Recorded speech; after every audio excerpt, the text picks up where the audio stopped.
Las luces de Sevilla parpadeaban como luciérnagas atrapadas en la noche. Javier Trapizo en el último escalón de la plaza. Su risa rota por el eco de la música que on resonaba desde la fiesta.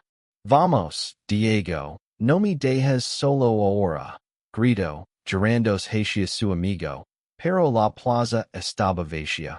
Y el peso de la noche cayó sobre él como una verdad que no quería enfrentar. Javier, de 25 años, siempre había sido el alma de las fiestas. Su cabello rosado y oscuro bailaba al ritmo de sus movimientos, y sus ojos verdes destellaban con una chispa que atraía a cualquiera. Pero esa noche, algo en él temblaba. Había bebido demasiado, había bailado hasta que los pies le dolían, y ahora, en la quietud de la madrugada sevillana, sentía un vacío que no explicaba. Diego, su mejor amigo desde la infancia, lo había convencido de quedarse dormir en su casa. No vas a andar por ahí borracho, Javi. Quédate. Mi hermano no está, y la casa es grande. Lo había dicho con esa sonrisa pícara que siempre lo metía en problemas. Caminaron por las calles estrechas, donde el aroma a azahar se mezclaba con el calor pegajoso de finales de verano. La casa de Diego era una reliquia andaluza, paredes blancas, balcones de hierro forjado y un patio interior que parecía susurrar historias de siglos pasados. Javier se dejó caer en el sofá del salón, la cabeza dando vueltas, mientras Diego desaparecía en la cocina con promesas de café. Pero el café nunca llegó. En su lugar, un crujido en la escalera hizo que Javier abriera los ojos. No era Diego. Miguel, el hermano mayor de Diego, bajó los escalones con una calma que contrastaba con el caos de la noche. A sus 27 años, Miguel era todo lo que Diego no era. Reservado, con una mirada que atravesaba como un cuchillo. Su cabello castaño estaba cortado con precisión, y la chaqueta de cuero que lavaba parecía una armadura. ¿Qué haces aquí? Preguntó, su voz baja, casi un murmullo, pero con un filo que hizo que Javier se incorporara de golpe. No Diego me dijo que me quedara, balbució Javier, sintiendo como el alcohol se desvanecía bajo la intensidad de esos ojos. Miguel lo observó un segundo más de lo necesario, y algo en su postura cambió, como si estuviera decidiendo si quedarse here. Diego nunca está cuando se lo necesita, dijo finalmente, sentándose en el sillón frente a Javier. El silencio que siguió fue denso, cargado de preguntas no formuladas. Javier no sabía por qué, pero su corazón latía demasiado rápido. Había visto a Miguel antes, en fotos, en alguna reunión familiar, pero nunca así, tan cerca, tan real. Había algo en el que lo descolocaba, una mezcla de fuerza y vulnerabilidad que Javier no podía ignorar. ¿Y tú? ¿No estabas de viaje? Preguntó, tratando de llenar el vacío. Miguel sonrió, pero no fue una sonrisa cálida. Volví antes. Planes que no salieron como esperaba. Sus palabras eran crípticas, y Javier sintió que había una historia detrás, una que no estaba invitado a conocer. Pero quería saber todo.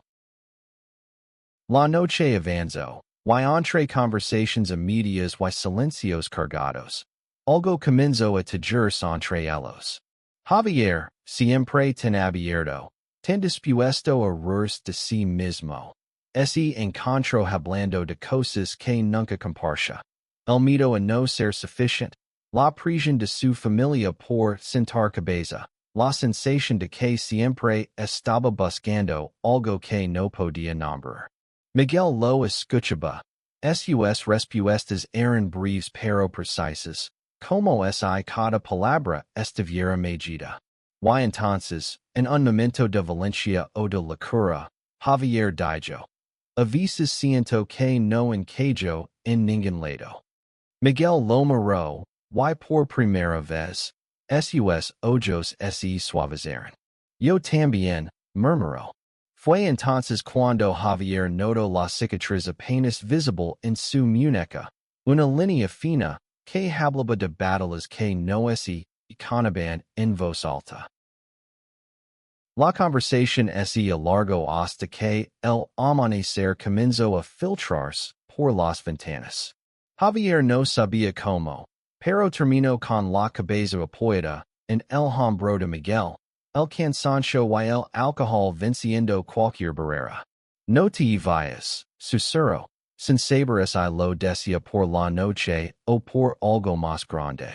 Miguel no respondió, pero su mano, firme y cálida, se posó en la nuca de Javier, como una promesa silenciosa.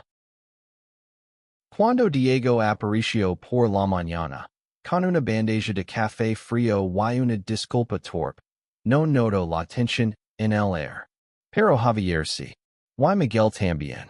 Algo había cambiado, y ninguno de los dos estaba listo para nombrarlo. La luz del sol sevillano se colaba por las persianas, dibujando rayas doradas en el suelo de madera. Javier despertó con un dolor de cabeza punzante y la sensación de que algo importante había pasado, aunque no podía precisarlo. Frente a él, la mesa del salón estaba vacía, en el rastro de Miguel. Diego, ajeno a todo, parlaba mientras preparaba un desayuno improvisado.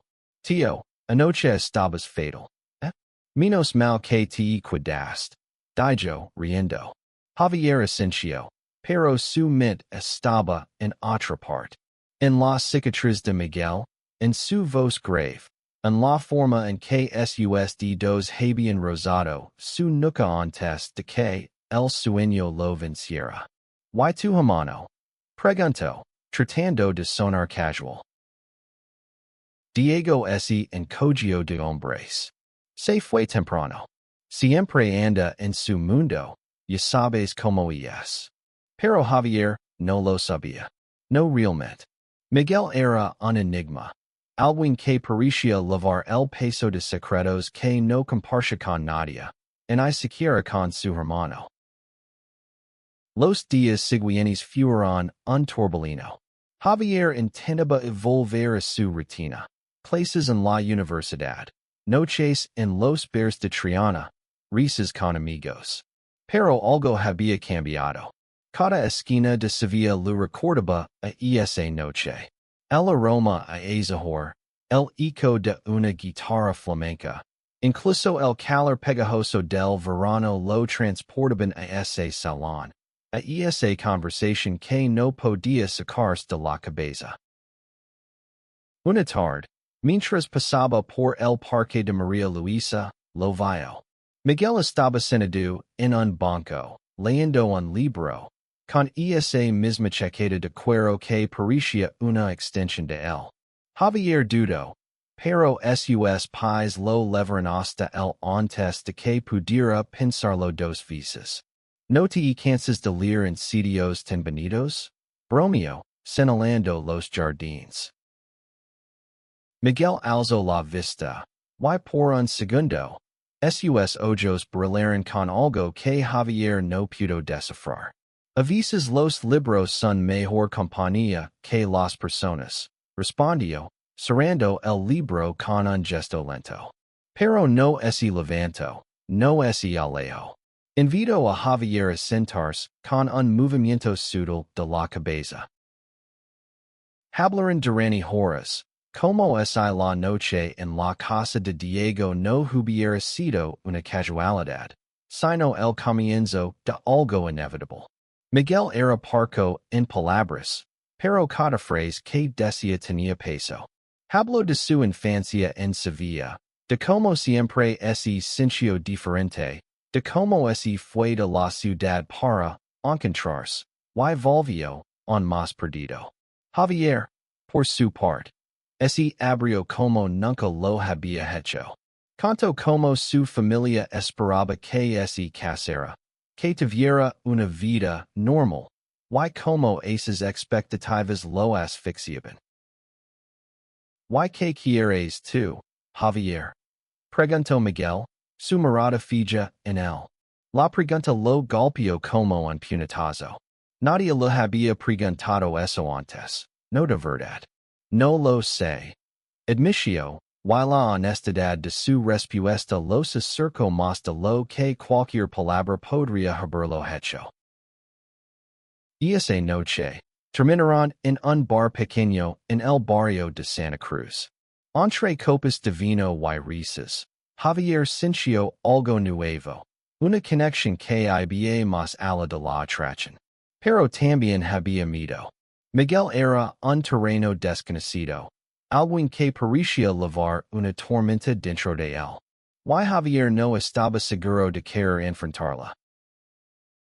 Cuando se despidieron en la puerta del bar, Miguel lo miró con una intensidad que hizo que el mundo se detuviera.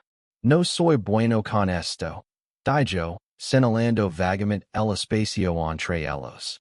Pero no quiero que esto termine aquí. Javier sonrió, su corazón latiendo con fuerza. Entonces no lo hagas, respondió, y por primera vez, sintió que estaba tomando una decisión que era suya y de nadie más. El verano dio paso al otoño, y Sevilla se tino de tonos ocres y dorados. Javier y Miguel comenzaron a verse con más frecuencia, aunque siempre bajo el pretexto de la casualidad. Un café en la Alameda, un paseo por el río Guadalquivir, una noche en un tablao flamenco donde las miradas dicen más que las palabras. Pero había una línea invisible que ninguno se atrevía a cruzar. Javier notaba las contradicciones de Miguel. A veces era cálido, vulnerable, dispuesto a compartir fragmentos de su pasado. Otras, se cerraba como una puerta, su rostro impenetrable. Una noche, mientras caminaban por las calles empedradas de Triana, Javier no pudo contenerse. ¿Por qué siempre parece que estás a punto de salir corriendo? Preguntó, deteniéndose bajo una farola. Miguel se giró, su expresión tensa. ¿Por qué no sé cómo cuidarme? Admitió. Habló entonces de su adolescencia, de cómo supo desde joven que era gay, de las burlas en el colegio, de la distancia que su padre puso cuando lo descubrió. Me fui de Sevilla para escapar de eso, pero no puedes escapar de ti mismo, dijo, su voz quebrándose. Javier sintió una punzada en el pecho. Él también había sentido esa presión, aunque de forma diferente. Nunca había puesto un nombre a lo que sentía, pero estar con Miguel lo obligaba a enfrentarse a sus propios deseos, a las preguntas que había evadido toda su vida. Yo no sé quién soy, confieso, mirando al suelo.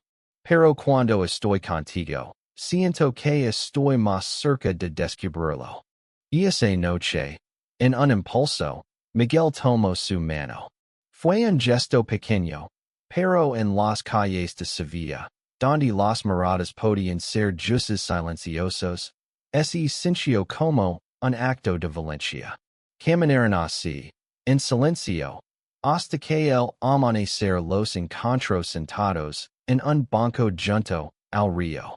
Por primera vez, Javier no sintió la necesidad de llenar el silencio con palabras. Pero la felicidad era frágil. Diego comenzó a sospechar algo. Una tarde, mientras compartían cervezas en un bar, soltó sin previo aviso. Oye, Javi, ¿qué pasa con mi hermano? Os vio mucho juntos. Su tono era ligero, pero había una chispa de desconfianza en sus ojos. Javier se atragantó con la cerveza, buscando una respuesta que no sonara a mentira. Solo somos amigos, dijo, pero las palabras luz supieron amargas. Esa misma noche, Miguel le confesó que Diego no sabía que era gay. No es lógica a nadie de la familia. Murmuró, mirando el suelo. No estoy listo. Javier quiso abrazarlo. Deseó que no había prisa, pero también sintió una punzada de miedo. ¿Y esto era demasiado? ¿Y Miguel nunca estaría listo?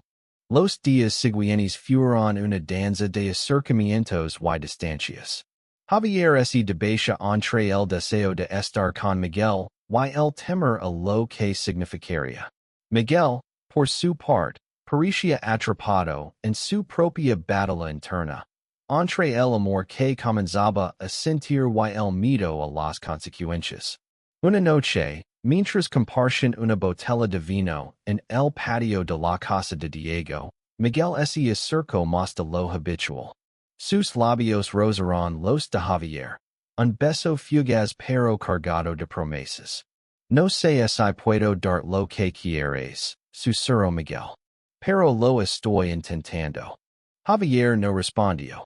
Solo lo besó de nuevo, esta vez con más fuerza, como si pudiera convencerlo de que valía la pena intentarlo. El invierno llegó a Sevilla, trayendo consigo un frío que se colaba por las rendijas de las ventanas. Javier y Miguel seguían vindos, pero la relación era un secreto que pasaba cada vez más. Cada encuentro era una mezcla de euforia y cautela, como si estuvieran robando momentos que no les pertenecían. Una noche, durante una cena en casa de Diego, todo cambió. Diego había invitado a varios amigos, y la casa estaba llena de risas y conversations. Javier y Miguel se esforzaban por actuar con normalidad, pero las miradas furtivas entre ellos eran imposibles de disimular. Cuando Diego se levantó para buscar más vino, una amiga, Ana, comentó en broma: Javi, tú y Miguel estáis saliendo ok? ¿Por qué no os quitáis los ojos de encima? El silencio que siguió fue ensordecido. Diego, que justo regresaba con la botella, se quedó parado en la puerta. ¿Qué? Preguntó, su voz más seria de lo habitual. Javier sintió que el suelo se desvanecía bajo sus pies. Miguel, por su parte, se puso rígido, su rostro una máscara de control. Y es una broma, Ana, dijo Javier, forzando una risa, pero Diego no parecía convencido.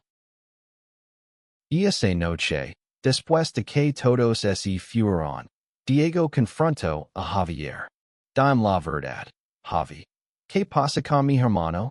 Javier intentó esquivar la pregunta, pero Diego no cedió. No soy idiota. Os he visto. Why no me gusta que me mienten? Las palabras dolieron más de lo que Javier esperaba. Diego no estaba enfadado por lo que pudiera estar pasando, sino por el secreto, por la falta de confianza. Javier salió de la casa con el corazón en un puño. Encontró a Miguel esperándolo en la calle, como si supiera que lo necesitaría. Se lo conté, dijo Miguel, su voz temblando. Le dije que soy gay. Y que tú eres importante para mí. Javier lo miró, sorprendido. No esperaba que Miguel diera ese paso, no tan pronto. Pero la expresión en su rostro no era de alivio, sino de miedo. No lo tomó bien. Adiós Miguel. Dijo que necesitaba tiempo. Los días siguientes fueron un torbellino de emociones. Diego se distanció, no respondía los mensajes de Javier, y Miguel parecía más cerrado que nunca. Javier se sincha atrapado entre su lealtad a su amigo y sus sentimientos por Miguel. Intento hablar con Diego, pero cada conversación terminaba en silencios incómodos o discusiones que no levaban a nada. Una noche, Javier recibió un mensaje de Miguel. Necesito verte. En el puente de Triana. Ahora. Cuando luego, encontró a Miguel apoyado en la barandilla, mirando el río con una expresión que rompía el corazón. No puedo seguir escondiendo, dijo sin mirarlo. Pero tampoco sé cómo enfrentar esto. Mi familia, Diego, todo es demasiado. Javier lo abrazó, sin importar quien pudiera verlos. No estás solo, susurró. Lo haremos juntos. Por primera vez, Miguel no es apartado. Se quedó allí, en los brazos de Javier, diciendo que el peso de sus miedos se aligerara, aunque fuera por un momento. La primavera trajo consigo un renacer en Sevilla, pero para Javier y Miguel, el camino seguía siendo incierto. Diego comenzó a suavizar su actitud, pero aún había una distancia que dolía. No es que no lo acepte. Le dijo a Javier una tarde en un café. Es que me duele que no confiaras en mí. Javier quiso explicarse, pero las palabras se lo atascaban. ¿Cómo explicas el miedo a perder a alguien que es como un hermano? Mientras tanto, la relación entre Javier y Miguel se volvía más profunda, pero también más complicada. Cada beso, cada caricia, era un acto de rebeldía contra un mundo que no siempre los entendía. Sevilla, con su mezcla de tradición y modernidad, era un reflejo de sus propias contradicciones. En las calles llenas de turistas, podían pasar desapercibidos, pero en los círculos más cercanos, las miradas y los susurros eran inevitables. Una noche, durante la feria de abril, todo explotó. Javier y Miguel habían ido juntos, vestidos con trajes típicos, riendo entre casetas y luces. Por un momento, sin eran libres, como si el mundo entero pudiera aceptarlos. Pero entonces se encontraron con un grupo de conocidos de Diego, y uno de ellos, borracho, soltó un comentario despectivo sobre parejitas como vosotros. Miguel se tensó, listo para responder, pero Javier lo detuvo. No vale la pena, susurró, aunque él mismo temblaba de rabia. Esa noche, de vuelta en el apartamento de Javier, Miguel rompió a llorar. Fue la primera vez que Javier lo vio tan vulnerable, tan expuesto. No quiero que tengas que pasar por esto por mi culpa, dijo Miguel entre sollozos. Mereces algo más fácil. Javier lo abrazó con fuerza, negándose a soltarlo. Te quiero a ti, dijo, y esas palabras, dichas por primera vez, fueron como un ancla en medio de la tormenta. A partir de entonces, decidieron ser más abiertos. No fue fácil. Hubo discusiones con la familia de Miguel, momentos de duda, noches en las que Javier se preguntaba si estaba listo para este tipo de amor, tan intenso, tan lleno de riesgos. Pero cada vez que miraba a Miguel, encontraba la respuesta. Había algo en él, en su fuerza, en su vulnerabilidad, que lo hacía sentir vivo. Diego, poco a poco, comenzó a aceptar la relación. Una tarde, los invitó a los tres a una cena en casa. Fue incómodo al principio, pero cuando Diego levantó su copa y dijo, por la familia, sí como sí. Javier sintió que algo sonaba dentro de él. No era perfecto, pero era un comienzo. El verano volvió a Sevilla, y con él, un calor que parecía derretir hasta los pensamientos. Javier y Miguel habían encontrado una rutina, una forma de existir juntos a pesar de las tormentas. Pero la vida, como siempre, tenía otros planes. Una tarde, Miguel recibió una llamada de su madre. Su padre había tenido un infarto y estaba en el hospital. La noticia los golpeó como un relámpago. Miguel, que apenas había hablado con su padre desde que salió del armario, se sumió en un silencio que preocupó a Javier. Voy a ir a verlo, dijo Miguel, su voz hueca. Pero no sé si quiero que vengas. Javier sintió el rechazo como una puñalada, pero lo entendió. Acompañó a Miguel hasta el hospital y esperó afuera, paseando por los pasillos, rezando por un hombre al que apenas conocía. Cuando Miguel salió, horas después, sus ojos estaban rojos, pero había una calma nueva en él. Hablemos, dijo simplemente. No arreglamos todo, pero es un comienzo. Esa noche, en el silencio de su apartamento, Miguel le contó todo.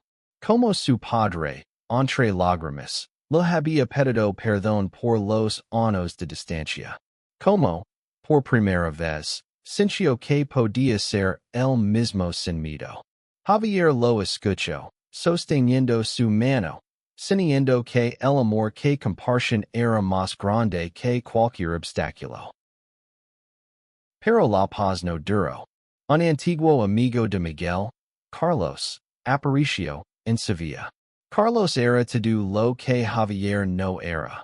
Seguro de sí mismo, abierto sobre su sexualidad, algo que había vivido su verdad sin miedo. Javier no pudo evitar sentir celos, especialmente cuando vio como Miguel se reía con él, como si recuperara una parte de sí mismo que había perdido. Una noche, durante una discusión, Javier explotó. ¿Es esto lo que quieres? Algo como él, que no tiene que esconderse. Miguel lo miró, herido. No se trata de él, Javi.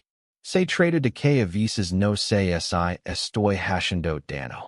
La honestidad de sus palabras los dejó en silencio, pero también los acercó. Hablaron hasta el amanecer, desnudando sus miedos, sus esperanzas, sus sueños. Al final, decidieron que querían construir algo juntos, algo real. No sería fácil, pero nada que valiera la pena lo era. Un año después de aquella noche en casa de Diego, Javier y Miguel estaban sentados en el mismo banco junto al río Guadalquivir. Sevilla seguía siendo la misma, con sus calles llenas de vida, sus aromas, sus contradicciones. Pero ellos eran diferentes. Habían enfrentado miradas, susurros, incluso el rechazo de algunos. Pero también habían encontrado apoyo en Diego, que se había convertido en su mayor defensor, en la madre de Miguel, que los invitaba a comer cada domingo, en los amigos que, poco a poco, entendieron que el amor no tiene que encajar en una caja. Esa noche, mientras el sol se ponía, Miguel sacó una pequeña caja del bolsillo. Dentro había dos anillos simples, de plata, grabados con una fecha, la noche en que todo comenzó. No te estoy pidiendo matrimonio, dijo, sonriendo nervioso. Solo te pido que sigamos caminando juntos. Javier rió, con lágrimas en los ojos, y tomó la mano de Miguel. Eso ya lo estaba haciendo, respondió, y se besaron bajo las luces de Sevilla, sin importar quién los viera. El camino no había sido fácil. Habían enfrentado sus propios demonios, los prejuicios de otros, las dudas que a veces los despertaban en la noche. Pero en ese momento, en ese banco, supieron que valía la pena. Porque el amor, el verdadero, no es perfecto, pero es valiente. Y ellos habían aprendido a hacerlo. Mientras las estrellas comenzaban a aparecer en el cielo sevillano, Javier apoyó la cabeza en el hombro de Miguel, como lo había hecho aquella primera noche. Pero esta vez, no había miedo, no había secretos. Solo había ellos, y la promesa de un futuro que construirían juntos.